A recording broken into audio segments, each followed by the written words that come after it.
రోమా 3:23లో ఏ భేదమును లేదు, అందరూ పాపం చేసి దేవుడు అనుగ్రహించి మహిమను పొందలేకపోతున్నారు. Therein lies the problem. The problem of humanity is sin. నిజంగా చెప్పాలంటే ప్రియులారా, ఏంటంటే దేవుడు నాకు ఇచ్చిన రక్షణ, నేను 17 సంవత్సరాల సమయంలో నేను రక్షించబడ్డప్పుడు ఆ రక్షణ యొక్క పూర్తి అవగాహన, లేకపోతే దాని యొక్క మ్యాగ్నిట్యూడ్, దాని యొక్క అద్భుతమైన దాని దేవునిలో నా ఐడెంటిటీ ఏంటి అనేది స్పష్టంగా అర్థమైంది. తర్వాత దాదాపుగా 2002 సంవత్సరం తర్వాత నాకు స్పష్టంగా అర్థమైంది ప్రియులారా. అంతకుముందు నిజంగా దేవుని కోసం పాటుపడాలనే తృష్ణ ఉంది.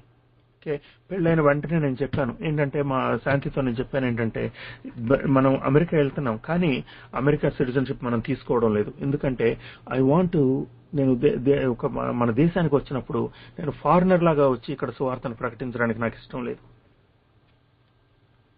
We want whenever I come to India, నా మాతృభూమికి వచ్చినప్పుడు నేను భారతీయుడిలాగా యేసు ప్రభువుని గురించి సువార్త ప్రకటించాలి అని చెప్పే ఆ యొక్క నిబంధన ఆ 23.5-24 సంవత్సరాల వయసులో నేను మా యొక్క అప్పుడు యంగ్ బ్రైడ్తో నేను ఇద్దరం కలిసి నిర్ణయించుకోవడం జరిగింది ప్రియులారా.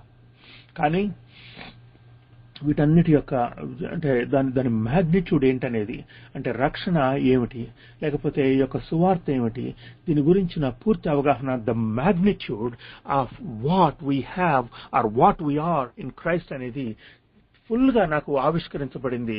ఏంటంటే వాక్యాన్ని స్పష్టంగా అర్థం చేసుకున్నప్పుడు, ఎక్స్పోజిటరీ ప్రీచింగ్ క్రింద కూర్చున్నప్పుడు.